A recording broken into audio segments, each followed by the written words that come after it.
verse from the Bible. Verses. Kasi 1 to 5 yan. Okay? Hindi ko alam kung pareho kami ng...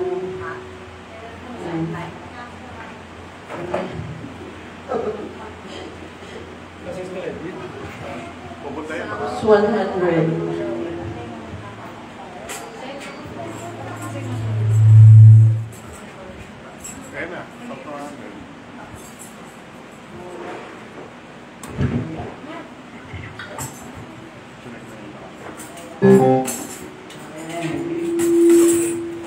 Psalms 100 verses 1 to 5. So, ito po ay ibinigay ng Panginoon sa kanyang banal na salita upang malaman natin kung paano natin siya dapat papurihan. Okay? May iba't ibang pamamaraan. Okay? Different ways to praise and worship the Lord. Okay?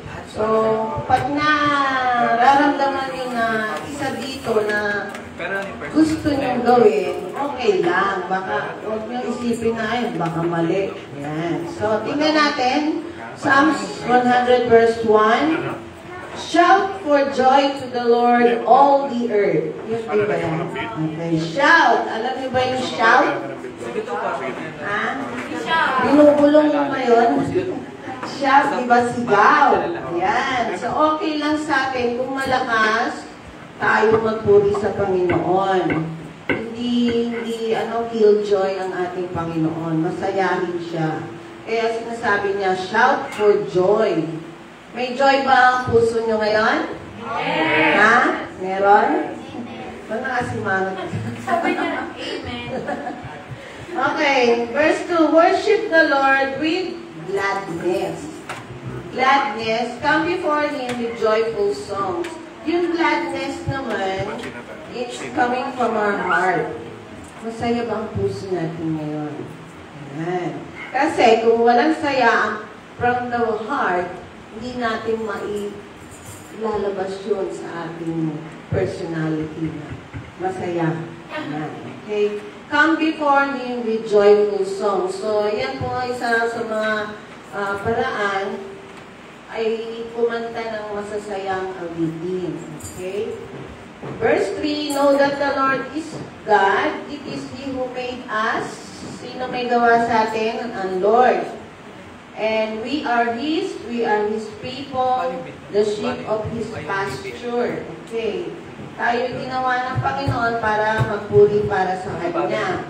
Verse 4, we shall enter His gates with thanksgiving. Hindi po ang iniisip natin ay puro problema, saka mga utang ko, marami, Lord. O kaya, Lord, nag-away kami. Yan. So, alisin muna natin sa isipan yan. Enter His gates with thanksgiving parati. And His courts with praise. Asan ang courts niya? Among us. Yan. Give thanks to Him and praise His name. Bakit? Verse 5. Okay, basa natin lahat. Asan verse 5 dyan? Wala? Hanggang 4 lang, hindi na isama. Iwan to. Hanggang 5 to eh. Sige, ako na lang. For dahil, gagawin natin lahat dyan, bawat isa sa atin, dahil, for the Lord is good, and His love endures forever.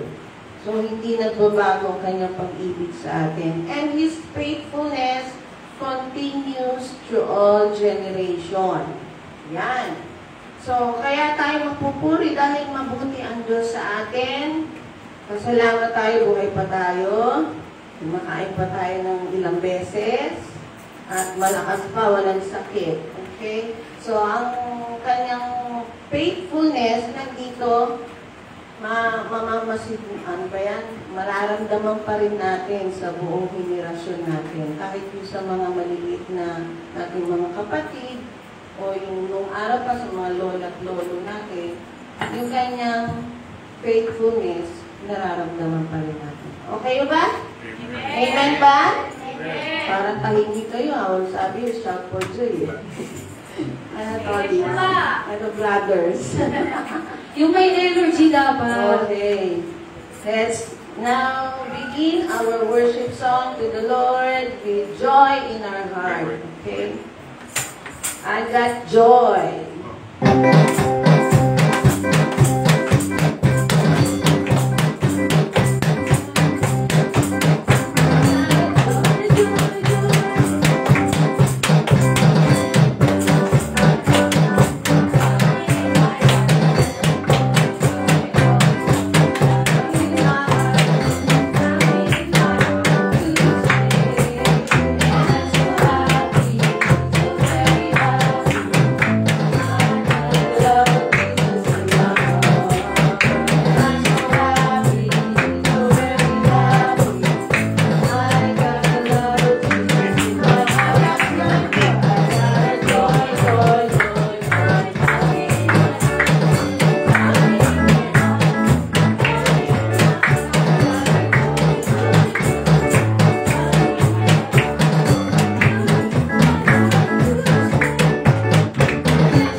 Palitan pa natin siya.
Bless your name, Jesus, in your presence, Lord.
Manalangin po tayo, mga kapatid.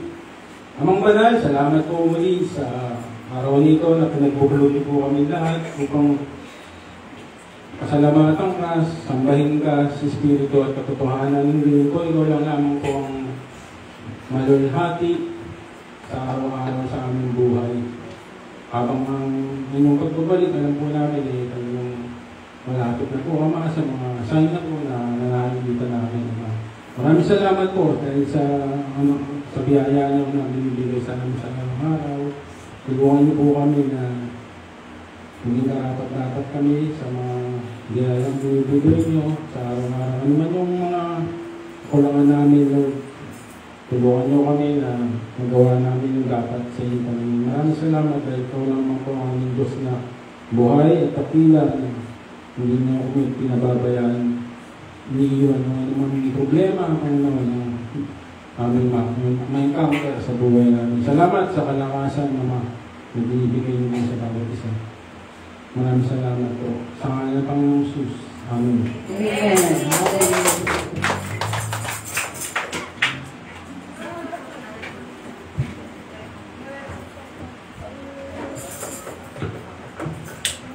Ayan, manatili po tayo nakatayo at batiin po natin ang isa't isa. Igutin po natin yung ating mga katabi, yung nasa harap natin, nasa likod natin, pamayin natin. At i-welcome po rin po natin si Sister Anna. I-welcome po sa Jesus the Sweet Shepherd.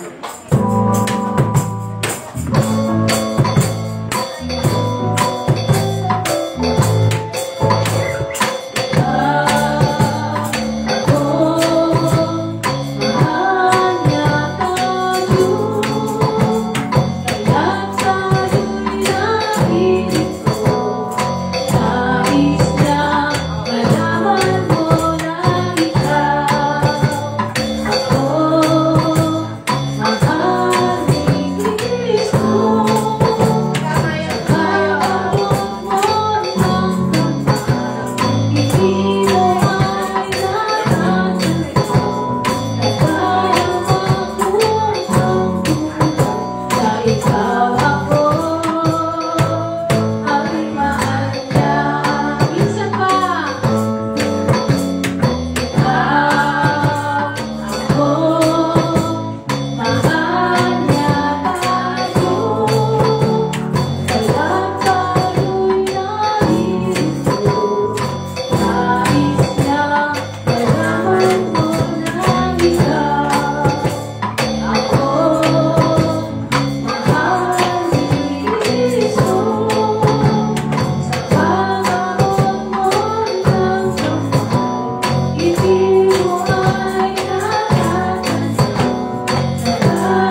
Settle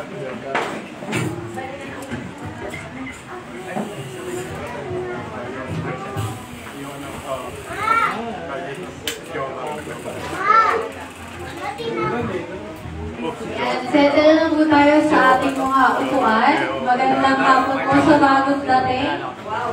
Si Jam at saka si Jana. Ay, Jam. Sorry, Jam. Si ano pala ito? Jasmine. Yun. Ayan, tadako na po ulit tayo sa ating church announcement. Pwede na mo po si Jana. Kumuha na, be? Hindi na po siya masaya. Ayan, bago pala tayo dumako sa ating church announcement, gusto ko lang po i-welcome si Sister Ann, ang kaibigan po ni Brother Jo Marie. Welcome po sa JTCS. Sana po makabalik po kayo next week sa mas susunod pang week. Yun. Tapos, latako na po tayo sa church announcement natin. Ayan, usual pa rin po every Sunday, 4 p.m. to 6 p.m. Yung ating mga kids and youth Bible study, usually po every Saturday is yung kids pa rin po ang meron tayong slot, which is 1 p.m. to 3 p.m. Tapos, yung youth naman natin, since hindi sila masyado nag-meet every Saturday, we encourage naman na dito kayo umaten every Sunday. Tapos, ang ating Lord's Supper every first Sunday of the month, GTCS staff prayer and meeting every Thursday. Tapos, if meron po kayong mga prayer requests, pwede po kayo humingi sa amin ng papel, tapos pwede natin ihulog dito sa ating type boxes. Box lang pala. Tapos, we are still in need of Bible study and Sunday school teacher po. Pinapag-pray pa po natin na sana po mag-provide na si Lord po ng volunteer para dito. Tapos, yun po, gitarista pa din po para sa ating music team. Hindi naman po kailangan na magaling as long as may konting background naman po sa gitara, pagigitara, tsaka willing naman pong matuto. Okay lang po yun. Tapos, para po po sa karagdagang katanungan, pwede niyo pong tanungin or puntahan si Sister Shello. Yan. Sa atin naman pong church Christmas party, nasa December 22 na po. Itong next week na po yun, 22. Excited ba kayo? Amen! Parang ang hina naman. Excited ba kayo sa next Sunday? Parang dapat excited kayo. First Christmas party natin to as a church na. Kasi last time, yung Christmas party natin is yung sa Bible study pa lang yun. Tapos ngayon, December 22, 2024, yung ating pong Christmas party. Tapos po, i-encourage namin kayong mag-invite pa po ng kaibigan nyo, kamag-anak, para din po ma-experience nila syempre yung biyaya ng Panginoon sa buong taon. Ayan. Tapos kung gusto nyo rin po or willing kayo magbigay or mag-add ng pagkain, okay lang din naman po. Pero hindi naman po yun sa bilitan kung gusto nyo lang. Ayun. Tapos sa atin naman pong retreat and water baptism, na-move po ito by April 2025. Since ang December po natin to January, alam natin na marami tayong mga events niyan. So, minove na natin siya by April po. For further announcement po, syempre, announce naman dito, tsaka sa GC din po natin. Tapos, yun lang. May Christmas party exchange gift pala tayo, worth 100 pesos. If gusto nyo lang din naman pong sumali. Ayun, next slide po. Yan, tithes and offering na po tayo. Okay lang po ba kayo? Pinagpala po ba kayo ng Panginoon ngayong hapon? Yes! Ayan, papuri naman po sa ating Diyos. Yan, natako na po tayo sa ating tithes and offering. Sabi po sa Lucas 6 verse 38, magbigay kayo at kayo ibibigyan din, hustong tamal, siksik, liglig at umapo pa ang ibibigay sa inyo. Sapagkat ang panukat na ginagamit ninyo sa iba ay siya rin gagamitin panukat sa inyo. Panalangin po natin ang ating kaloob. Panginoon, maraming salamat po sa araw na ito na ibinigay niyo po sa amin. Salamat po, Panginoon, sa mga pagpapala pong natanggap namin.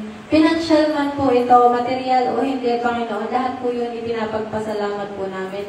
At dinadalangin namin, Panginoon, na ang mga kaloob po namin ito nawa ay maging kalugod-lugod po sa inyo. Dalangin po namin, Panginoon, na gawin po namin ito ng bukas sa aming mga puso at hindi napipilitan lamang po. Dalangin po namin na patuloy niyong pagpapala para sa bawat isa na narito po, maging sa mga wala pa po. Patuloy niyo po silang ingatan. Tusanhan po sila naroroon, Panginoon. Maraming salamat po. Lahat ng ang papuri, pagsamba at pagdakila ay binabalik namin sa pangalan ng aming Panginoong Jesus. Amen.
Special number din si Sister Lia.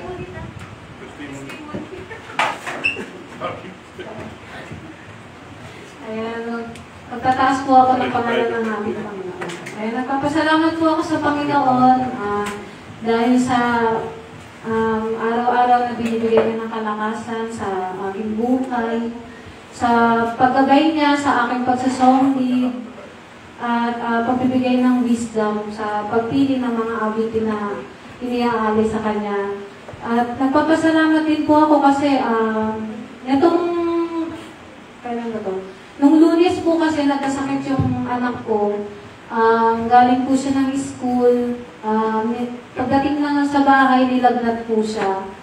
Tapos, hindi ko muna yun, pinainom ko muna siya ng gamot. Tapos, nung kinagabihan na, ayan, nagsimula na yung ubo-ubo niya, hanggang sa, yung lagnat niya, hindi na bumababa kahit na umiinom siya ng gamot. Then, nung kinabukasan, ganun pa rin, nilalagnat pa rin siya, tapos patuloy pa rin yung pag-ubo-ubo niya. Pinapatuloy ko rin yung pagpapainom sa kanya ng gamot, tapos pinapipray ko po siya na sana mawala na po yung lagnat niya kasi may pasok po eh. Lalo na pagka Christmas, di ba, nagpa-practice sila ng mga, nila sa school, yung Christmas kantata, ganyan. Ganun pa rin, hindi pa rin siya, hanggang sa nung Bebes, sabi ko, nakaka-alarma na kasi ilang araw na siyang nilalagnat, tsaka na inuubo. Ngayon, sinugod ko na siya sa ospital. Nung pagpunta po namin sa ospital, ayun po, na-check up siya ng doktor. Sabi po ay baka po na dengue. Kaya kinuhanan po siya ng dugo. Ngayon after ng ilang oras nakita po namin yung resulta. Ay humingi po muna ako ng na napaalam mo kay Brother Neil kasi meron po kami prayer meeting. Nasabi ko nga po nasa ospital kami si Spring silalag na to, walang magbabantay. Ganun. Kaya sabi ni Brother Neil, sige, ipag-pray natin yan. Sabi ng ganun, para mawala na yan. I-claim mo. Ngayon, tinlame ko po ito. Tapos nag-message din sa akin si Brother Rain na yun nga, pinag-pray na rin si Prince na mawala yung sakit niya at hindi naman dengue yung sakit niya. Tapos yun po, nung nakuha ko na yung resulta ng laboratory niya, ayun, nagpapasalamat po ako sa Panginoon kasi normal lang po yung ng dugo niya. Tapos sinabi po ng doktor na wala po siyang dengue. Tapos yung ubo niya, lang daw po, parang allergy lang, kaya ituloy lang daw po yung paggamot niya. Kaya yun, nagpapasalamat po ako sa lahat na nag-pray, kay Sister Ivory, kay Brother Neil, sa staff po ng JTCS, tsaka kay Brother Ray. Ayan, maraming salamat po sa Panginoon kasi ayun nga sa simpleng dasal na pinagaling niya yung aking anak. Kaya sana tuloy-tuloy na yung paggaling din niya. Kaya maraming salamat po. Magbibigay po kami ng awitin, iniaalay namin sa ating Panginoon. Sana mag-ano po ito sa puso niya.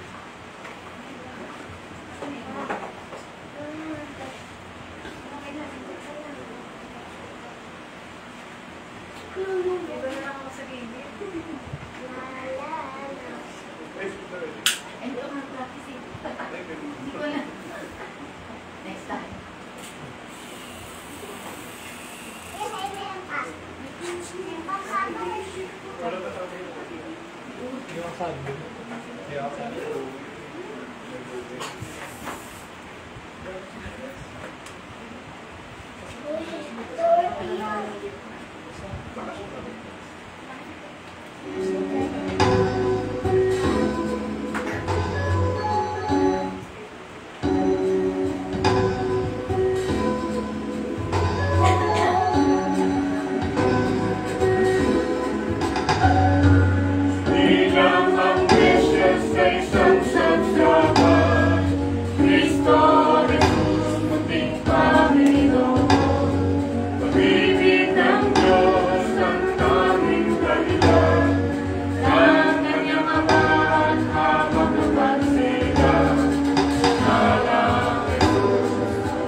Magandang hapon po sa ating lahat.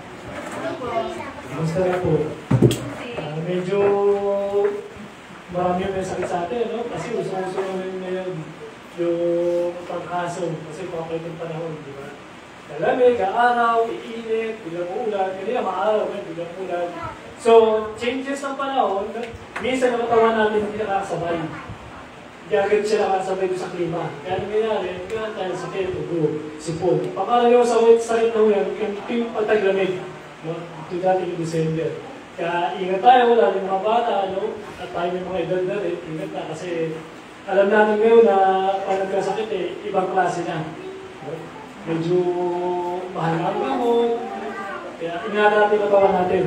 Huwag tayo lagi magpakapagod, huwag tayo lagi magpakapuyat, huwag tayo lagi gustuhin yung katawan natin. Alagaan natin ang katawan natin kasi kung katawan natin, templo ng Diyos yan. Iniingatan yan. Okay? Iniingatan at the same time, retake ka kasi yung pagtungan ni Sister Diana kanina, pinagaling ng Panginoon yung anak niya. So, mga kapatid, huwag kayo yung bigyan ng prayer request sa amin. Kahit sa chat, o pag sinabi nyo, Kuya, confidential to for sure, trust us. Pag sinabi yung confidential, hindi yan makakalabas sa mga member. Doon lang po sa mga tao nagpe-pray. At hindi yung magiging chismis. Okay? Yun po yung hinihingarin sa inyo pagtitiwala nyo sa akin bilang kapatid sa Panginoon. Kasi marami na po ang mga nagpag-try ng mga kapatid, iba't ibang kaso, iba't ibang dahilan. So, sabihan ng Diyos, tinugot ko ng Panginoon. I think that po kasi last Friday, may isang kapatid na tinawsilan. Family man din siya. At inaalak ko ito sa Qatar, actually. Taga Cavite, nagkita kami. Binesi siya, andyan ka ba? So I gave time to him para mag-counseling siya, para maging maayos yung kanyang problema, mag-asawa, at sa kanyang mga anak. And then, yun po, pinakita sa inyo ng Panginoon yung mga bagay na dapat ayusin. Yung God's wisdom, yung God's will, at yung salita ng Diyos na dapat natin sundin para maging maayos. Tandaan niyo po, sa panahon natin ngayon, ang tinitira ng kaaway, pamilya. Mag-asawa, mga anak sa magulang, magulang sa anak, mga relatives, magkakapatid. Yan po ang ginagawa ng Diablo ngayon para wasakin. Hindi na sa mga unbelievers, pati sa mga Kristiyano. Kaya dapat maging alert tayo, maging patience tayo, lagi tayo manalangin sa Diyos, kumapit tayo sa Panginoon para manatili tayo maging matibay. Ano man yung pagsubok at dinalas natin. Okay. So, nasa tayo ngayon sa aklat ng mga gawa. Nagsimula tayo sa chapter 1, at ngayon po, nasa chapter 3, and kaya natin yung chapter 4 tayo. Yung chapter 1, yung gawa po ay sinulat ni St. Luke, at si Lucas po ay isang doktor. Nag-imbestiga siya, nakita niya kung ano yung mga nangyari during that time. So, sinulat niya yung aklat ng mga gawa sa panahon ng Panginoon. So, in chapter 1, nakita natin, ito yung time na nagpaalam ng Panginoon. 40 days, nandito siya sa lupa, bumangon siya, and then, dinisciple niya yung mga alagad. Dahil baguhan pa lang, dinisciple yung mga alagad, ipakita siya mga himala, mga bagay na binili sa mga alagad. At sa chapter 1, dito na po kumakit yung Panginoon sa langit. At nakita po ng mga alagad dyan. At sinabi ng angel, kung paano nakita si Jesus Christ na mga sa langit, pagbalik niya, ganyan din siya. Makikita niyo rin siya. So hindi siya yung bigla na wala. Kung di ang Panginoon, kung paano ng langit, dahan-dahan siyang umakyat. Parang kung pinakawalan mo, dahan-dahan siyang nawala. At sa pagbalik niya, ganoon din siya. Makikita natin mata na lahat ng tao kung kanyang magbalik. Sa chapter 2, ano nangyari? After 10 days, may pesta, Pentecost Day. Dumating na yung Holy Spirit. Yung pinangamal ng Panginoon na magiging kasama-kasama ng mga alagad. Pagkalis ko, sabi niya, darating dito yung Panginoon Espiritu. Kasi magiging gawin nyo, magbibigay sa inyo ng counseling, palayaw kami ng kapangyarihan, gagabayan niya kayo upang ibahagi ang salita ng Diyos. At dito na nagsimula ang church. Dito na nagsimula ng iglesia. Tandaan nyo, ang iglesia hindi po building. Tayo. Iglesia. Greek word sabihin, called out once. Mga taong pinili, mga taong tinawag. Kaya pag sinabing church, ikaw yun, ako yun. Ito, tawag dito, bahay, sambahan. Gano'n malaki yan. Ang tawag dyan, bahay, sambahan. Pero pag sinabing church, tayo yun, tao yun, hindi siya bagay. So, nagsimula na yung church, alam nga rin, dumating yung Holy Spirit, yung mga alagad, 120 sila, nagsalita sila ng iba't ibang wika. At doon pa naman kasi Pentecostes Festa, anong nangyari? Maraming mga taga-Israel na nasa taga-ibang bansa, iba, Spain, taga-Roma, taga-Arabia, taga-Jordan, iba't ibang bansa, nandun sila. Sila yung unang na-share ng gospel. Sila yung unang nakarinig ng salita ng Diyos. Sila yung unang naligtas. Kasi yung mga nagaling sa wika nila. No? At naintindihan nila ito. No? So dahil dito, napakinggan nila yung salita ng Panginoon, naniwala sila, ilan yung naligtas? 3,000. First time nag-preach si Peter, na dating takot, na dating nagkanulo sa Panginoon, 3,000 ang nakakilala sa Panginoon. Bakit? Kasi sa pagkilos ng Banal na Espiritu sa kanila. 3,000. So, yun ang walang nila ng church. So, itong 3,000 ito, nabaptize sila, at sabi ng Acts chapter 2, araw-araw kasama nila yung mga alagad, yung mga apostol. Ano ginawa nila? Nag-discipleship sila. Everything, nagkakit sila sa bahay-bahay, nagbabible study sila. Para bago sila bumalik sa mga bansa nila, pwede na rin nila i-share kung sino si Jesus Christ. Pwede na rin nila i-share kung ano ginawa ng Diyos sa kanila, kung ano nasaksihan nila, alin ang nangyari sa buhay nila, nung tanggapin nila ang Panginoon. Okay? Sa chapter 3, last week, ano yung naging topic natin? Ano yung title? Nakakalala? Walang pera, pero may ano po? Ay, wala ka na ba? Walang pera, pero may himala. Diba? Doon natin nakita, si Peter at si John, araw ng manalangin. Sa Bible, kung po kayo malito, minsan nababasa nyo, mag-iikasyam ng oras. O alas 3 ng oras. Kasi po, iba po ang oras sa Israel sa atin. Nagsisimula ang oras sa Israel, alas 6 ng umaga. Kaya magkakasyam ng hapon, alas 3 na ulit sa atin. Sa kanila, 9 hour. Diba? 6, 7, 8, 9, 10, bilangin yan. Yung alas 3 na hapon, sa kanila, pang siyam na oras. Sa atin, alas 3. So, sa kanila, ang night prayer, alas 3. Buong Israel yan. Tradition nila yan. Pupunta sila sa templo upang lang manalangin. So, kung pwede si Peter, at si John, namin nila sa pintuan ni isang lumpo. Lumpo mula pa ng pagkabata niya. Hindi niya naranasan makalakad kahit minsan. Kasi nagalak na siya lumpo. At alam natin ang lumpo, no? Nakakita kayo lumpo ng tingnan, no? Diba? Sabi nila, nakaupo. Tama, nakaupo. Pero naritsura ng lumpo. Diba kahit ang mga paa niyan, walang muscle yan. Yung buto niyan talagang malambot. Pero dahil sa sinabi ni Peter at John, tumingin ka sa amin. Alam ka kanilong po, ibigay siya ng pera. Sabi ni Peter, wala kami dito, wala kami silver. Pero sa pangalan ni Jesus, tumayo ka. First time na nagkaroon, actually, hindi first time eh. Sa mga alagad, nagkaroon ng himala. Kasi alam niyo, sa Israel, hindi nagpamahal sa kanila ang himala ng Diyos. For thousands of years, hindi sila nakaranas sa himala. Mula nung dumating na si Jesus Christ, nagpagaling, bumuhay ng patay, doon na muli nakita na meron parang mga himala. Meron parang Diyos nagpagawa ng mga bagay na hindi na sa matakalayin. Wala na si Jesus Christ. Diba? Yung mga lagyan na yun. So, yung kapangyarihan ng Panginoon, nasa mga lagyan na. Gumaling yung lumpo. At pag tayo ng lumpo, ano nangyari? Nagpuri sa Diyos. Pumasok sila Peter, saka si John, at yung lumpo sa loob ng templo. Anong ginagawa ng lumpo? Tumatalon, sumisigaw, at nagpupuri sa Diyos. At dahil dun, yung atensyon ng mga tao, nakuha nila. Ano nangyari? Ito yung alam po mula nung 20 years na, kaya sila mga tao, yun yung pong yun. Kaya nagtaka sila kung paano sila kalakad. No? Yun yung naging dulo ng natin, ang ating pag-aaral sa ng Diyos. Okay? So, dudugtungan natin yan. Nasa chapter 3 pa rin tayo, karugtong chapter 3 sa lumpo, hanggang sa chapter 4. At gusto ko tumayo muna tayo kapatid, bilang pag-aaral sa salita ng Diyos, sa nagbasa ng salita. Sige po, tayo tayong lahat. Ito ang title natin, mga puso nagsisi at mga pusong bato. Yan. Puso nagsisisi at pusong bato. Nasa gawa pa rin tayo. Di ba, yung nakaraan, gawa chapter 3, verse 1 to 11. Nasa verse 2 na tayo ngayon, karugtong niya. Okay. Basahin natin sabay-sabay, medyo mahaba lang. 1, 2, 3. Nang makita ni Pedro ang mga tao, sinabi niya, mga Israelita, bakit kayo nagtataka sa nangyari ito? Bakit nyo kami tinitingnan? Titigay pala. Kala ba enjoy na palakad namin siya dahil sa sarili namin kapangyarihan o kabanalan? Niluwalhati ng Diyos ang ating mga ninunong sila Abraham, Isaac at Jacob, ang kanyang lingkod na si Jesus, na sinakdal ninyo at tinakwil sa harap ni Pilato. Gayong pinasyalan nito ay palayain siya. Tinakwil ninyo ang banal at matuwid at hiniling na palayain ng isang mamaritao.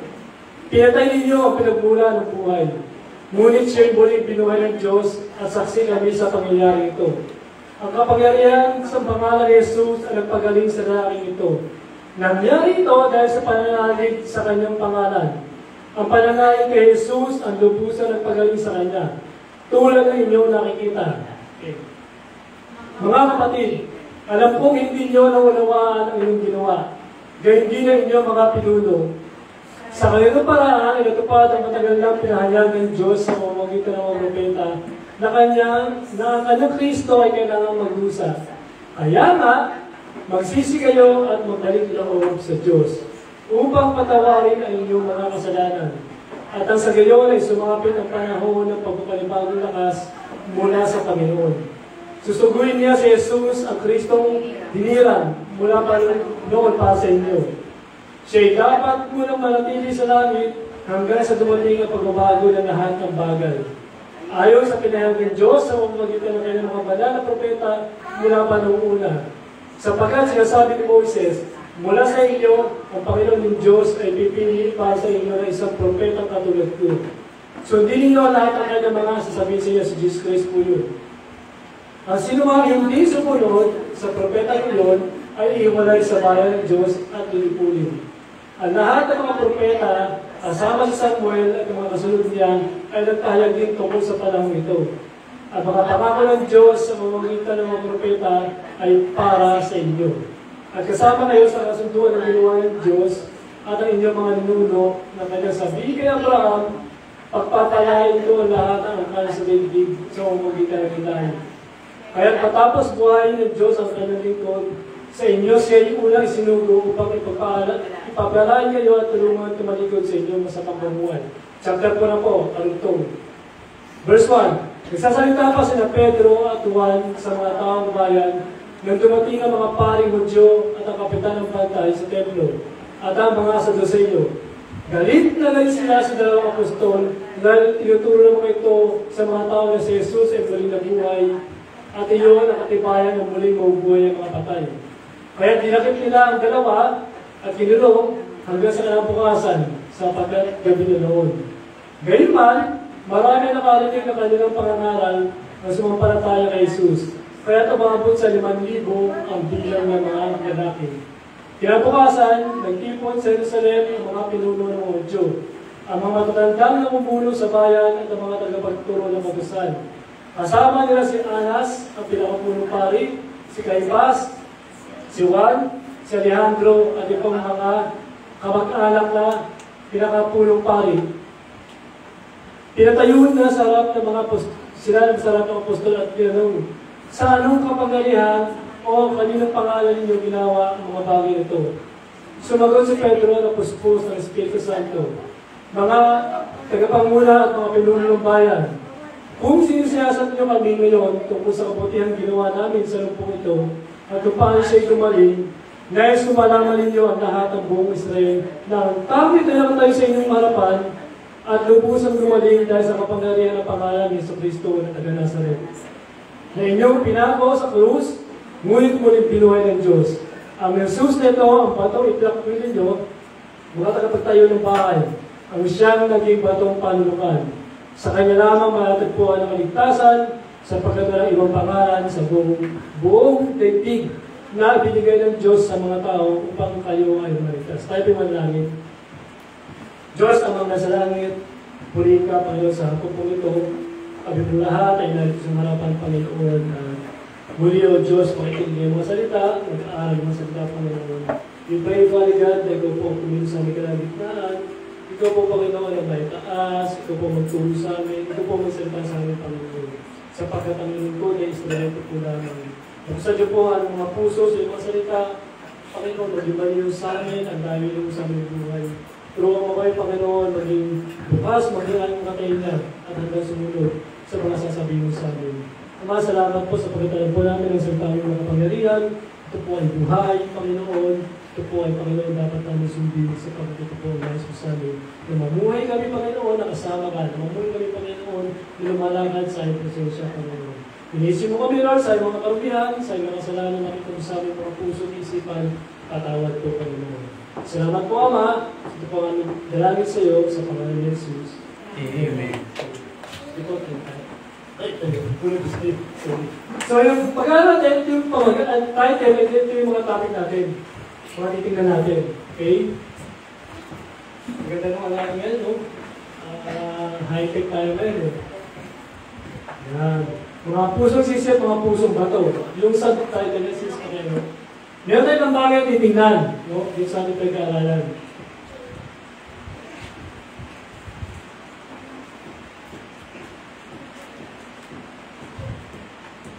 Yan.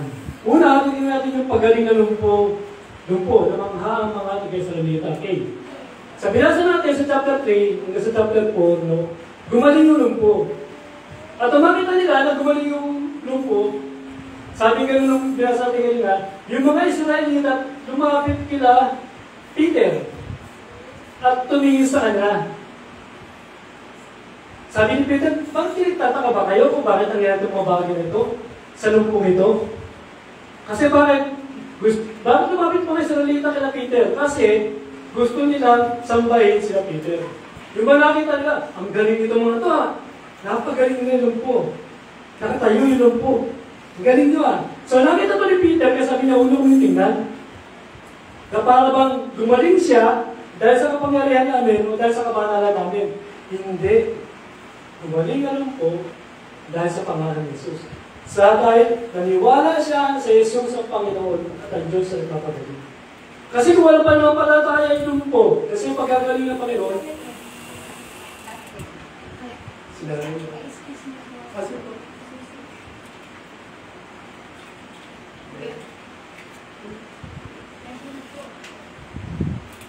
Okay na pala. Okay na. Yun. Sige. So, gumaling po, kasi yun na tayo po sa Panginoon.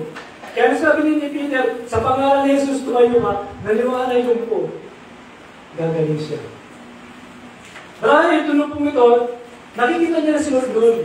Narinig niya si Jesus Christ doon. Kaya hindi siya makahabol kasi lumpo nga siya. Kasi si Jesus Christ, pupunta rin ng templo by that time. At parahil, minsan, hindi siya napapansin ng Panginoon kasi ang daming tao sa paligid ng Lord, no? Pagka pupunta siya ng templo, pinaikot siya ng mga tao, minsan hindi siya nakita ng Lord. Pero ito pagkakataon, para baluan natin ang Panginoon. So, yung mga tao ito na sa templo, so, yung mga tao ito, noon nasa templo, namangha sila sa kapangyarihan. Kasi libo-libong taon na nakakaraan, wala din bala sa Israel. At ngayon lang nila nakikita muli itong mga bagay ito. Kakanta sila. Hindi nila inabot ang generation nila. No, yung panahon na ang Diyos ay gumagawa ng himala. Yung mga panahon nila Elijah, no? Hindi na inabot siya. At wala nang kwento patungkol doon. Muli sila nakakita ng himala nung buhay pa si Jesus Christ. Eto, wala si Jesus Christ. Nakakita sila ng himala ulit. Kaya gulat sila. Kilala namin niya, tagal ng lupo niya, nakalakad. So, anong ginawa ni Peter, tsaka ni John? Ito ang ginawa yung pagkakataon upang i-share si Jesus Christ. Okay? So, sabi niya, okay mo mga. Buhay ang Panginoon. Buhay si Jesus Christ. So, dito na makita mga kapatid, maging sa panahon natin ngayon. Huwag natin bigyan ng limitasyon ng kapangyarihan ng Diyos. Alam niyo ba, kaya sa panahon natin ngayon, magawa ng pala ang Diyos. Hanggang sa panahon natin ngayon, ang Diyos ay buhay. Kaya kung may mga bagay tayo pinagpe-pray, sa tingin nyo, imposible. Huwag natin bigyan ng limitasyon ng Panginoon. Kayang-kaya niyang gumawa. Diyos nga siya. Ano sabi ng Bible? With God, there is no impossible. Everything is possible with God. Kaya minsan, Lord, paano na itong mga anak ko? Resipin nila. Paano na, Lord, yung ano ko, yung trabaho ko? Paano akong trabaho ngayon? Paano kayo bubuhay? If we believe in Jesus Christ, ang puprovide ng Panginoon. Ako po sa pamay ko, dami ko nang nakita ang ginawa natin sa buhay ko. Nagkaroon din ng time na wala akong trabaho doon, pero nakasurvive kami. Hindi kami namumutang sa pagkain namin. God always provide. Kaya ito si isa, lalakad ako, may nakita ko ng daan. Provision ni Lord. Minsan meron isang bata, nagpapay, wala sila makain, pamilya. May kumatok sa pinto nila. Pagbukas nila ng pinto, true story po, bukas ng pinto, may groceries sa harapan nila. Tandaan nyo, sabi ng Bible, minsan yung anghel, puhawa sa lupa. Nagpapagkabisa na pulubi yan, nagpapagkabisa na may sakit yan. Kapag tinulungan mo, Panginoon. Okay? So, yung himala, hanggang ngayon nangyayari yan.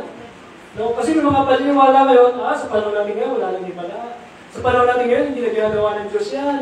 Hindi na nagpapagaling yan. Hindi po totoo yung mga kapatid. Buhay ang Diyos. Walang limitasyon ang kapangyarihan ng Diyos. Kaya kung meron sa atin na lapit, pero may sakit, no? Kaya kay Sister Diana, pinag-pray. Gumaling. Yung anak niya. Hindi na confine. Pinagaling ng Panginoon. Sige tayo. Lord, sakit ang ganito mo. Please naman in Jesus' name. Naniwala lang tayo. Gagaling. God is good. Kaya dapat natin ilagay sa isip natin, mabuti ang Diyos, mabait ang Diyos, mapagpala ang Diyos, ang Diyos ay papagaling. Maniwala lang tayo sa mga salita niya.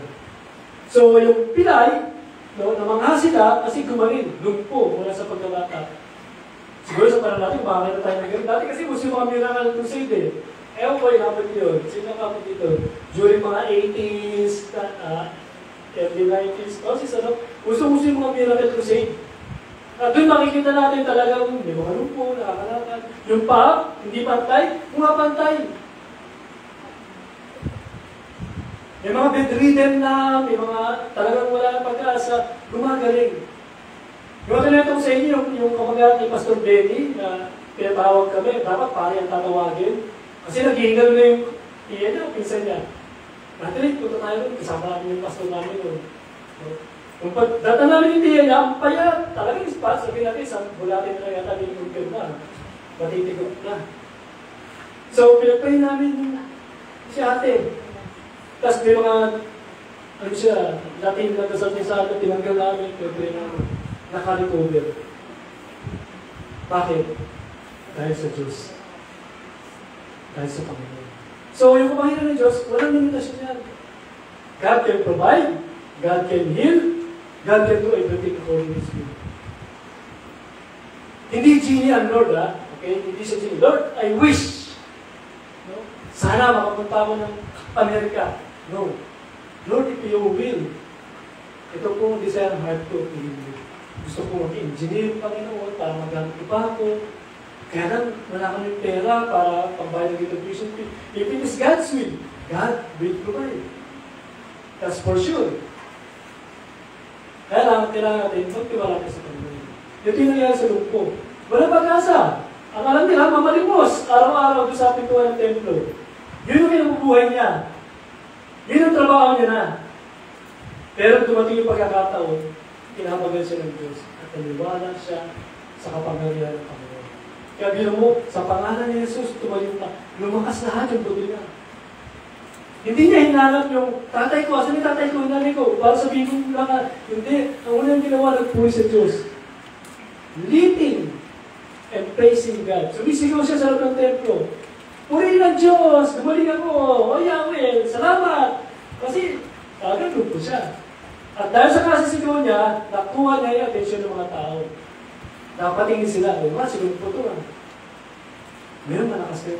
Kaya, paano? Nakakalakad niya siya. Okay? Ano sumunod, sis? Pakiyang pinagdan ito. Pangalan ng Pedro sa lahat na nasa templo. Okay, sa labasan natin, namakita ni Pedro yung mga tao palapit sa kanila, sinamantala ni Pedro ko. Sabi niya, it's time to share the gospel. Sa binasa natin ni Peter, nangaral siya. Sino yung kausap niya sa templo? mga Israel na, nagpapako sa Panginoon.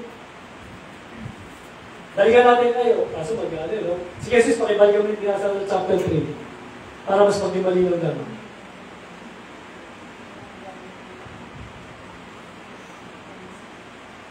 Yung mga kausap na Pedro, ito yung mga taong sumisigaw na ipako sa krus.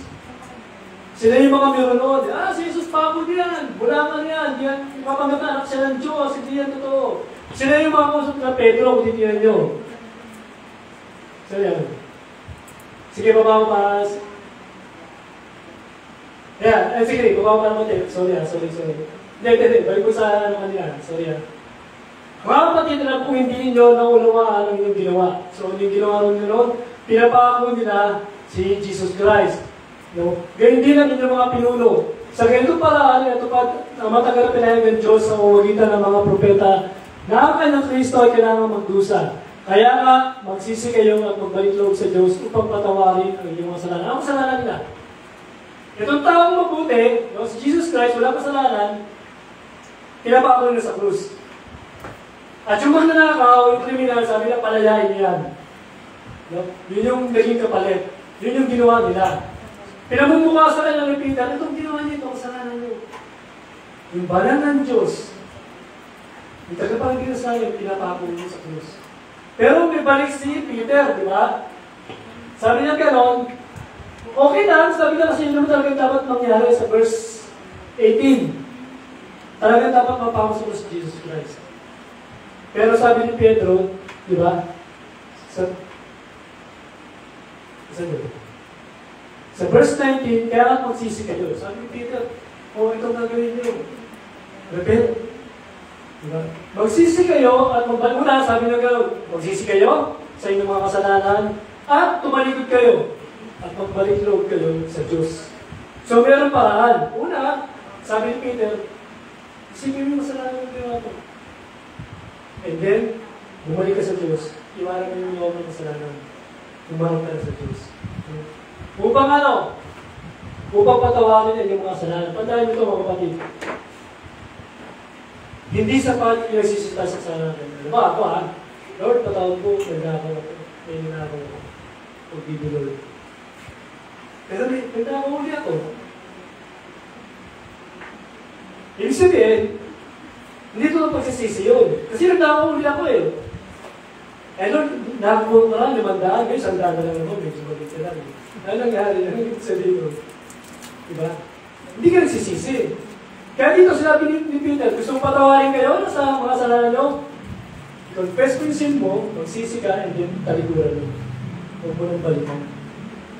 Para mapatawad tayo ng Diyos. So, malinaw yun Hindi repentance yung pagsisisi lang.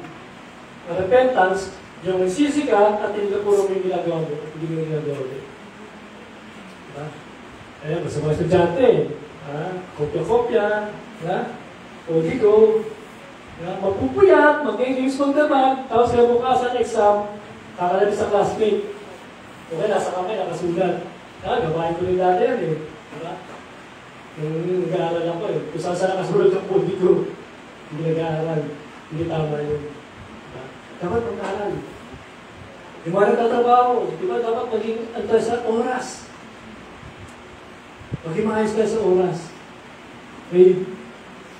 Maging magandang halimbawa tayo. Tapos tabi naman gano'n, siya ay dapat muna manatili sa langit hanggang sa dumating ng pagbabago ng lahat ng bagay.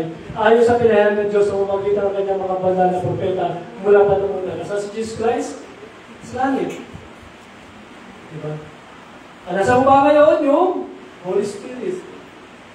Pero tingnan natin nasa namin si Jesus Christ, pero yung kapangyarihan niya, abot dito. Bakit? Kasi Diyos yun. Yung pangako ng Panginoon Jesus, walang nabago, walang nasira. Sinabi niya. Yan ang Diyos. Walang pangako ng Diyos na sisirain niya yung sarili niya. Tandaan natin yan. When God give a promise, surely, 100% gagawin niya.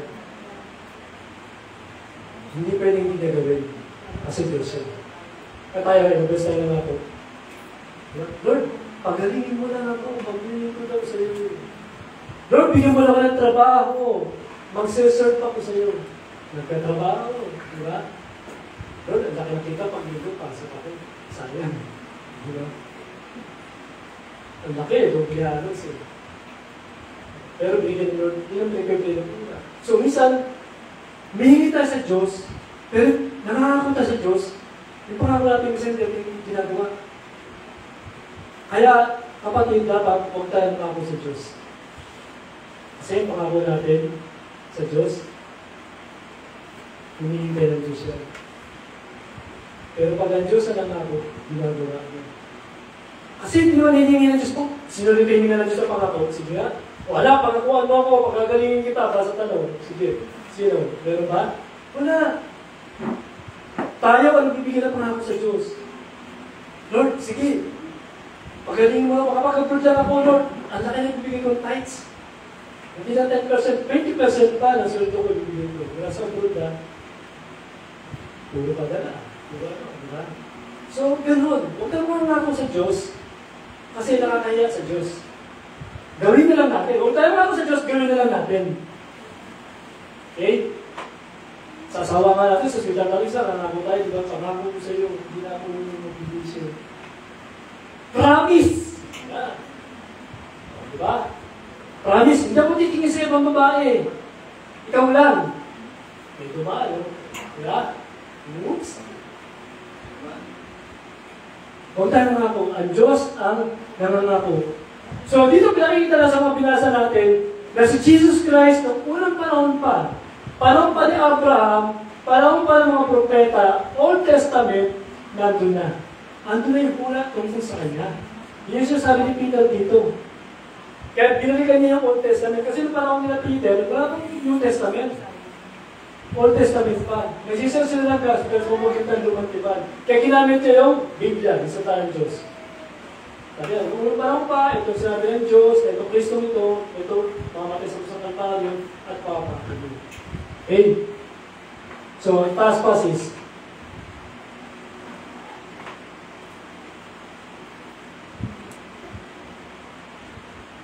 ayan, ito na. Nagsimula na sa propeta, sa Samuel, at mga kasunod niya nagpahayag din tungkol sa panahon ito. Ang mga pangako ng Diyos sa pamamagitan ng mga propeta ay para, ano raw, sa inyo, sa atin.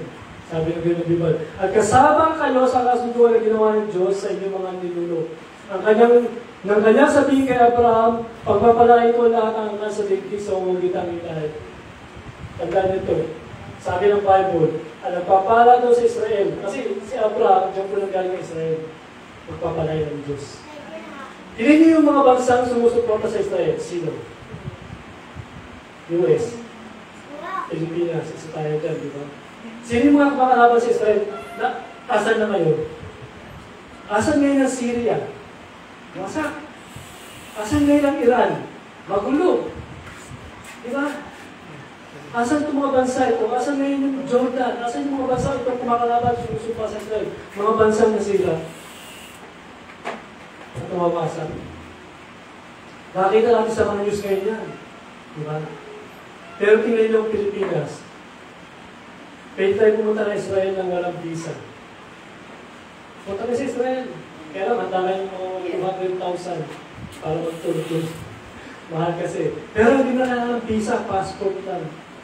Bakit? Ang Pilipinas, isa sa mga bumoto sa buong Asia para ang Israel ay mag-isang bansa. Boto natin ang panalo. Kasi ayaw ng Malaysia, ayaw ng Indonesia, ayaw ng bansa ng Israel maging isang bansa. Pero ang Pilipinas, binoto niya. Israel. Kaya yun, ang ngayon ng Diyos, tayo katawag na kaisa sa Kristiyano bansa sa Asia.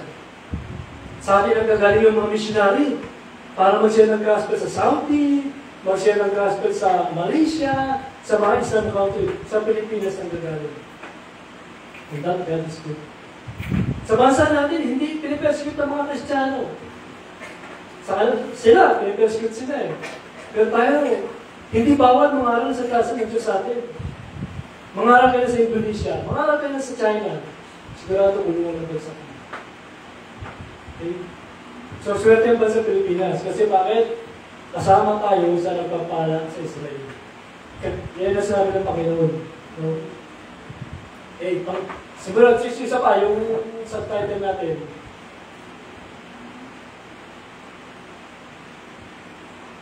Pagpapagilong po, pangalan ni Pedro sa lahat. Sino rin mga sa templo? Mga mamamayan, anong naging tugon nila? Magsisi at tanggapin si Yesu Cristo. Okay. Yun ang nangyari. Nag-share si Peter, kinonsensya niya. Kayo masasama kayo. Talaga pinuprontan niya yung mga tao nakikinig. Na nandun sa templo. Pinapako niyo si Jesus Christ. Pinamukha ni Pedro sa mga tao ito, no?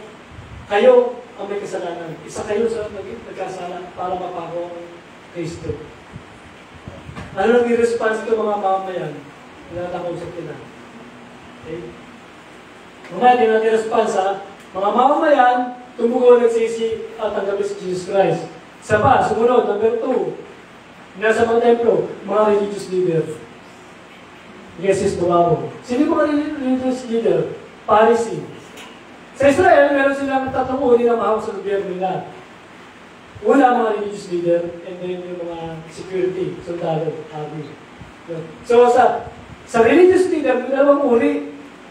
Pharisee, tsaka scribes o escriba. Sadducees.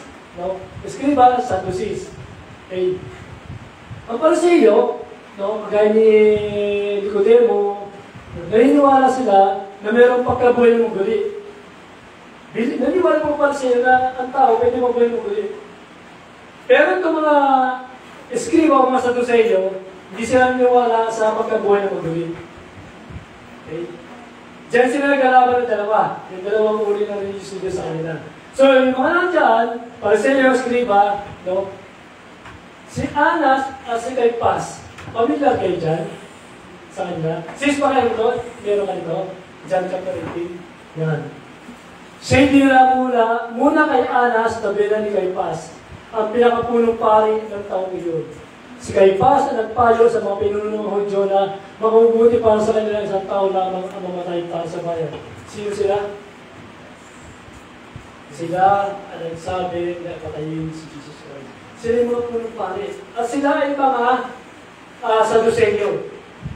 Hindi sila naniniwala sa sinasabi ni Jesus Christ na mayroong eternal life. Na mayroong resurrection. Ngayon, ito yung kaharap ni Pedro. Si Anas tinuli at si Caiphas tumagdilan. So, hindi ba naisip na maaaring inisip ni Pedro at John, patay kami. Kasi ito, pero puno pa, pinamataas sa atin, parang papaya, sa Everno. Yung magiging desisyon niyan, final. Kasi sila nagsabi sa mga road, patayin sila. Si Jesus Christ, ipapasok sa Kalbaryo. Ito rin ang harap nila Peter ngayon. So, hindi si Peter marahil, gano'n tayo one. Ito yung nagsintensya sa Panginoon May ipapasok si Jesus Christ sa Kalbaryo. At ito rin ang harap nila ngayon. So, sis, pakibalik mo ulit. Sige. Yan. Si Anas at Caiphas. Yan natin yung chapter 4. Paano yan, no? Kasi ito na, medyo, ano yan natin,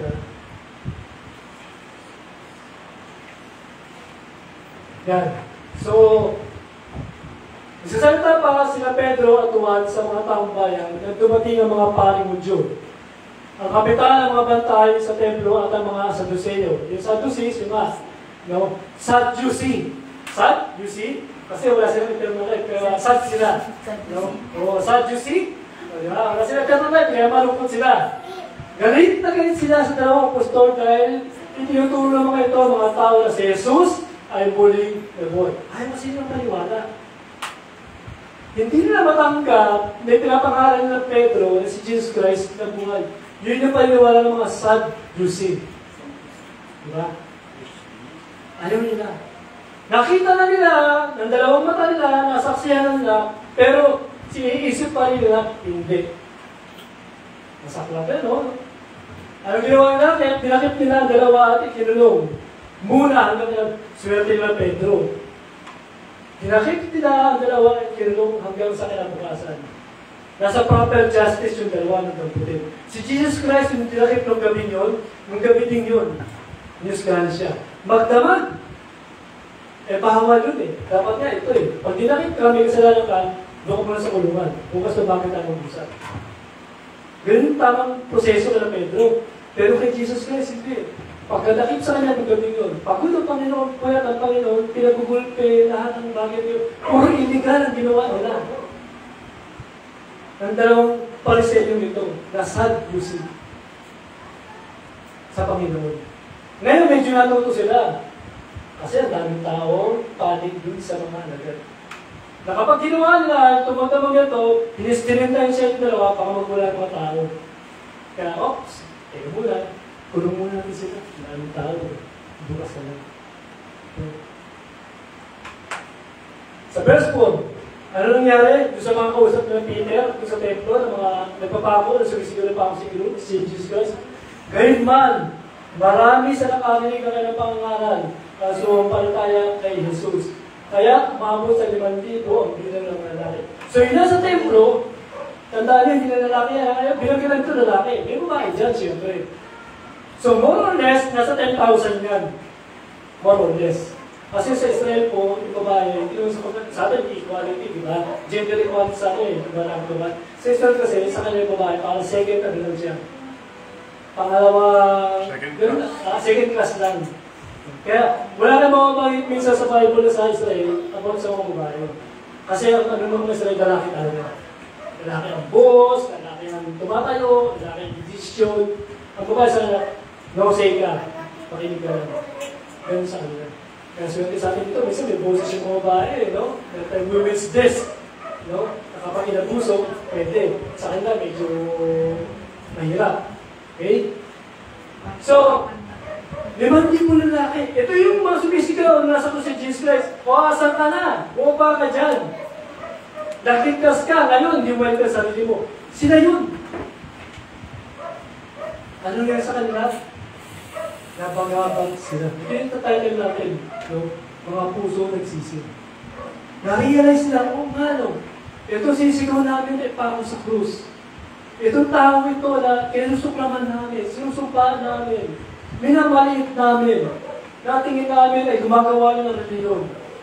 Siya pala ang tagapagligtas. Bakit sila niwala? Si Peter at si John, witness. Kasama ni Jesus Christ itong mga ito eh. Testigo to. Ito pinangaral na si Jesus Christ, totoo ang buhay, totoong Panginoon. At nakakita sila ng ebidensya dahil nga yung pupunin. Diba?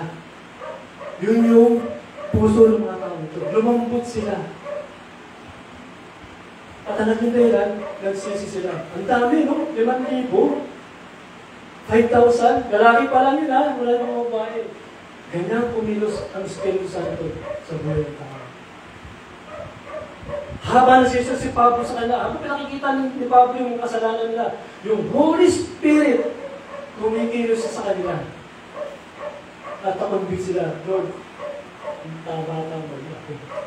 Mali ako ng akusasyon. Itong banal. Sabi nga, di ba, yung taong, kahit itong Panginoon na gumawa ng buhay, ipinapako niyo, pinapatay niyo.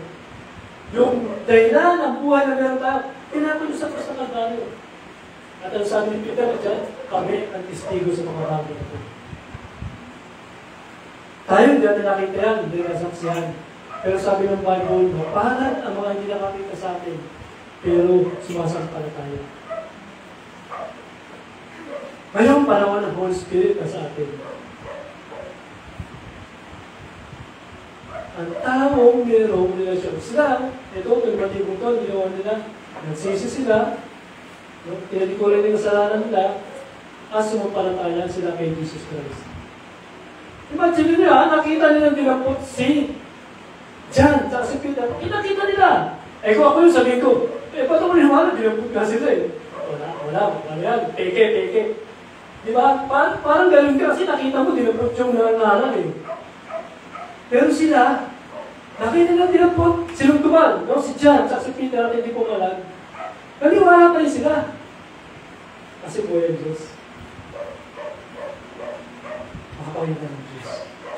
Naniwala sila. Kasama sa buhay ng Kristiyano, minsan persecution. Kasi may away tayo. Di ba? Sino? Ang diablo. Very na sa atin yan. So, yun nangyari. Almost 10,000 ang kaluluwa yung araw na yun tumanggap sa Panginoon. Naiwan na kay Jesus Christ. Meron silang puso pagsisisi. Tayo, ilang beses tayo nakakarinig ng salita ng Diyos na kailangan mo si Jesus Christ. Kailangan natin tanggapin na tayo yung kasalanan. At si Jesus Christ ay namatay sa krus ng Kalbaryo. Pinubos ang kasalanan natin. Siya ay namatay, nilibig at muling nagbuhay. Siya ang pinagkagaling na nagbuhay walang hanggan. Ang tanong, iba't iba yung time, tinanggap natin siya. Pinagwala natin. Ganang palataya ba tayo katulad nila? Na makita sa natin mga kapatid na kailangan po na tagapagligtas. Believe it or not. So, dalawa lang ang sinasabi ng Bible. Walang purgatorio. Inuwi ko lagi yan. Sinabi, John 3:16, sapagkat din lamang ang pag-ibig ng Diyos sa sanlibutan. Ano ginawa ng Diyos? Binigay niya ang kanyang bugtong at kaisa-isang anak. Bugtong na nga, kaisa-isa pa. Walang kapalit, walang kasama. Upang ang sinuman sa kanya ay sumampalataya ay wag mapahamak kung di magkaroon ng buhay ng mundo. So, hindi religion. Relationship. Walang religion na sinabi ang Bible magliligtas sa atin at magdala sa atin sa langit. Hindi personal relationship. Ang sino man ang sa kanya ay sumampalataya. Period. Ay hindi mapapahamak kung di magkakaroon ng buhay ng mundo. So, by faith, it's not by good works. Yung paggawa na mabuti, pag nakilala mo si Kristo, nasa iyo ng Holy Spirit, tinanggap mo na siya, tsaka ka lang gagawa na mabuti, bungad na pagkakaligtas mo.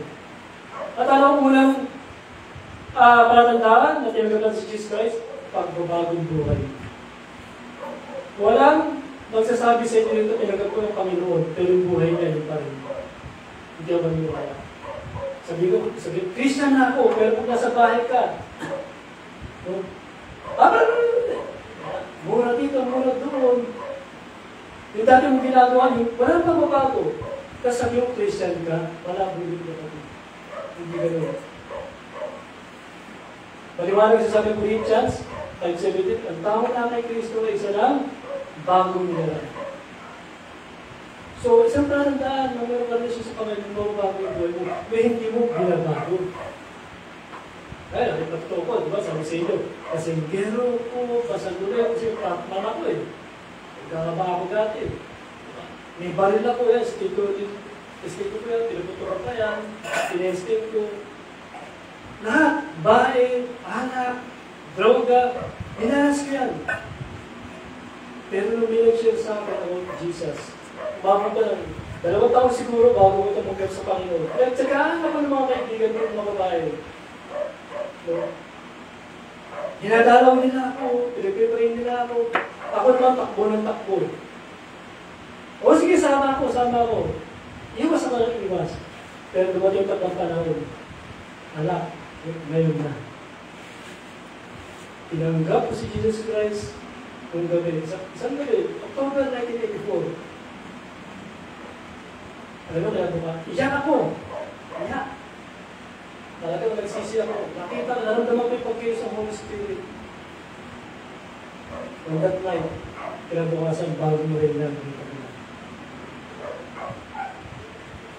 Isang reyna, wala ng bisyo, mga muna ko, kahit bakit, nakita na yung iba ng aura ko. Eh, nasa inyo ko, mga tinyo ko, kayo nyo ko, naalala na ako, sabi ko, hindi na, nakilala ko na ang Diyos. 2 linggo lang kayo, pustahan, babalik ka. Pustahan tayo. Hinakuin ako. Ang lolo ko. Kasi nag-iba na lang yung lilit ko. Sa demonyo na raw ako. Sabi ko, Tay, sabi ko sa tao sa'yo, ba't mo nasa masama ako, galit ka sa akin? Ngayon, nabago na yung buhay ko. Kasi nga, banaan na yung buhay. Banaan na yung buhay. Banaan mo, lumayas ka dito. Dinanas ko yan. Pero naniwala ako sa Diyos. Hindi pa sa ilang panahon. Yung mga tao nagpe-persecute sa akin, mga tiyo ko, nagkaroon ng Bible study sa lugar namin, pumayag yung lolo ko. Yung lolo ko na nagtatakon sa akin. Kung sabihin ko, tayo pwede magkaroon ng Bible study mo sa garahe. Okay. Umayag. Bakit? Kasi nakikita niya na sa buhay ko eh. Nag-iiba na ito. Hindi ako si Ray. Meron nang kumikilos sa buhay ko. Hindi ako. Kasi kinalala na ako eh. Walang araw hindi ako inaanak. Walang araw na nanay ko umiyak. Ano po, nanay, si Ray po ito, pag-amay. No. Ayun, napuyo po ako video ko minsan. Kinapunta ko yung baril ko eh. Di pa yung pulis, buti di ba ko doon. Tumitakap ko ng pulis sa kapit ba namin. By God's grace. Hindi ko inisip, hindi ko pinlano na magiging born again ako. Wala sa isip ko yan. Pero dating pala panahon, yung pag-ibig ng Diyos, ang wala rin sa mga nasampo. Yung lolo ko, dating ang panahon, tinanggap si Jesus Christ. Yung mga tiyo ko, na nag-prepare ko sa meron pa naging pastor. Okay? Nakita nila ang kapangyarihan ni Kristo ng Panginoon. Meron pala ang Diyos, ha? Yung siguro natin, meron pala ang Diyos. Meron pala, totoo pala ang Diyos. Kasi bakit? May buhay na patotoo. More than na, 1984, yung tawag na 40 years, 50 years, 40 years kaya na, 84. 2024 na ngayon, siguro, gano'n no? Parang 40 years na, 50 years. Diba? 50 years ko na nakasama ang Diyos. Marami akong ups and down, pero never ko sasabihin sa inyo, ang Diyos ay iwan ako. Minsan tumalikod ako sa Diyos. Pero ang Diyos, makulat yung pag-ibig niya. Dito ka anak, huwag ka dyan. That is God. Okay. Yung pangalawa, itong Molesis. Religious leader, and then escriba. Buhaji ng templo, yan. Inuli sila, di ba? Pinapatigil yung pangalan ng kaligtasan. May kasunod ba? Medyo kasi siya, medyo na ako, pero na ako alin. Kung gusto na hindi. Iibalik ko yun. Yung mga buhaji ng templo, no? Ang tugon nila, huliin ng mga alagad at patigil pangalan ng kaligtasan. Imagine nyo ha, ginampot yung mga alagad ng mga buhaji kasama yung mga leader, religious leader. Ano sabi ng Pariseyo? Sis, pwede natin balikan. Balikan natin yung chapter 4.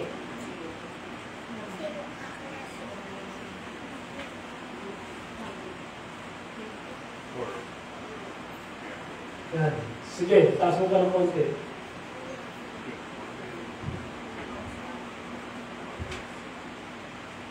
Yan. Sasakta pa sila Pedro at Juan sa mga taong bayan, dumating ang mga pari mo yun. Ang kapitan ng mga bantay sa templo at ang mga Saduceo, galit na galit sila. Tanong, anong ginawang masama ni Pedro at Juan para magalit sa kanya yung mga Pariseo at Saduceo? Ang ginawang masama? Wala eh.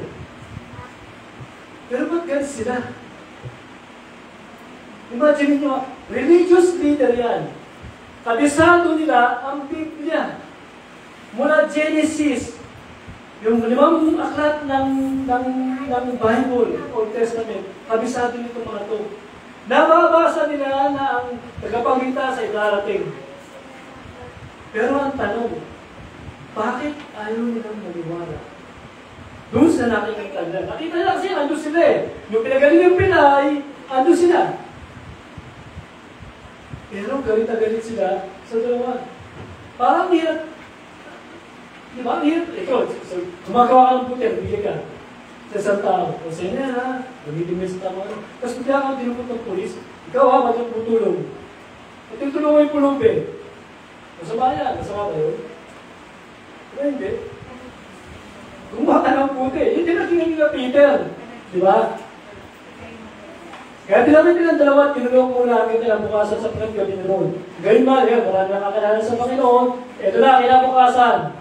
Nagtipon sa Jerusalem ang mga pinuno ng mga Hudyo, ang mga matatandang namumuno sa bayan, at ang mga tagapagturo ng kautusan. Kasama nila, si Anas, yung nagpakulong kay Jesus Christ, yung nagpapaw kay Jesus Christ. Si Caipas, si Juan, Alejandro, yung pang mga kamag-anak na pinakapulong pare. Sige, sis Boba. Pinatayo nila sa harapan ang mga apostol. At tinanong isa, anong kapangyarihan nyo? O sa kanyang pangalan nyo, ginagawa mga bagay ito? Tinanong pa nila. Narinig naman nila sa pangalan ni Jesus, tumayo ka. Tapos ito, nagmamahang pa sila kanino? Sabi niya, ano pangalan yung pinangalan nyo? Talagang galit sila kay Jesus Christ. Ayaw talaga nila maniwala kay Jesus Christ. Sumagot si Pedro ng puspos. Yan masarap. Puspos ng Holy Spirit. Alam nyo, ang Kristiyano pag napuspos tayo ng Holy Spirit, walang may lalaban sa'yo kahit sinong tao matalino. Bakit? Ang Diyos ang sasalita. Okay? Yun, sabi, mga tagapanguna at mga pinuno ng bayan, kung sinisiyasat nyo kami ngayon tungkol sa kabutihan, di ba? Gumawa kami mabuti, bakit kami kinukulong? Ba't kami inuhuli? Yun sabi ni Peter. Sarap po ito at kung siya ay gumaling. Guys, kung malaman nyo ang lahat ng buong Israel na ang taong ito ay nakatayo sa inyong harapan at lubusang gumaling dahil sa kapangyarihan. Kanina lang, pinagkita na sa mga pansayo. Sa pangalan ni Jesucristo na naganasalit na inyong pinako. Straight to the point. Sinabi sa mga pare, pinako niyo si Jesus Christ eh. Yung Savior, kayo mga spiritual leader, religious leader, alam papako sa tagapagligtas. Straight, ano? Diba? Pagkakasal tayo, pinako sa cross, muling, binuhay ng Panginoon. So, talagang pinakita ka na, Lord Jesus Christ. Ang Jesus na ito, ang siyang batong, itinakwil ninyo mga tagapagtayo ng bahay. Ang siyang naging batong panulukan, sa kanya lamang matatagpuan ang kaligtasan sa pagkatulan. Ibang pangalan sa buong daigdig na binigay ng Diyos sa mga tao upang tayo ay maligtas. Kanino? Jesus Christ. Kaya kung minangangaral ka sabihin, kailangan mo maligtas. Ito ang pag-asa natin. At wala si Jesus Christ, huwag kang maniwala. Ang Savior natin ay si Jesus Christ. Siya ang Lord. Wala nang iba. Wala nang ibang pangalan. Si Jesus Christ lang. Kaya pag pepre tayo, pinapakita natin sa pangalan ni Jesus. Amen. Sa pangalan ni Jesus, gumaling ka. Merong power, may authority ang pangalan ni Jesus Christ. Ganun, kadakila ang pangalan ni Jesus Christ. Imagine mo, sino si Jesus? Sino si Jesus Christ? Ang Diyos, nagkatawang tao. Diyos siya, sabi ng Bible yan. Isang Diyos, ito paniwala natin dito ha, may isang Diyos, may tatlong persona. Isang Diyos, tatlong persona. Iba yung Ama sa Anak, iba yung Anak sa Espiritu Santo. Pero sinabi naman ng pagkatao o pagkapersona. Paano yung pwede isang Diyos, tatlong persona? Hindi natin kayang isip natin kasi hindi tayo Diyos. Pero sa Bible, nakikita natin yan, nagmamanifest yung Trinity. Walang Trinity lang sa Bible, pero tatlo. Triune God, Triunity, nakikita natin sa Bible, nagmamanifest yan. Okay? So, kinukompute din yung mga Pariseo. O, kayo, magsisirin kayo, sabi ni Peter. Kasi kayo, ang nag-desisyon, pa ako si Jesus Christ sa krus ng Kalbaryo. At tanong, anong mga pare? May reaction ba sila? Negative. So, doon natin muli sa title natin, mga puso, nagsisi at mga puso, bato. Bato ang puso ng mga tao ito. Sinasabi nito totoo, nakita nito totoo, ayaw mo tanggapin. Hirap to lang. Hirap to. Tayo dito, sige. Nag-pray sa atin, no? Na may karamdaman. Bawal na yun. Parang lumpo rin. Pinag-pray natin, Lord, pagaling yung lumpo na to. Makalakad po siya sa pangalan ni Jesus. Makalakad. Tapos nakita rin ng mga religious leader, ayaw na maniwala. Ano maharamdaman yun? Grabe naman tigas ito mga puso mo yun. Sarado. And up to now, believe me, mga kapatid, mga kasama, maraming tao sarado pa rin ang puso sa Diyos. Ayayin mo sa lumayan ng Diyos. Halika, may Bible study doon. Halika, merong worship doon. Halika, maling tayo sa time sabi niya. Sige, pag may tema mo, busy pa ako yun. Tsaka lang. Oo nga, gusto kong dumalo eh. Gusto pumunta eh. Pag may time ako di ba? Ano yung ginagawa? Dahilan. Pero pag grabe na yung problema sa buhay, iiyak sa Diyos. Lahat ipapangako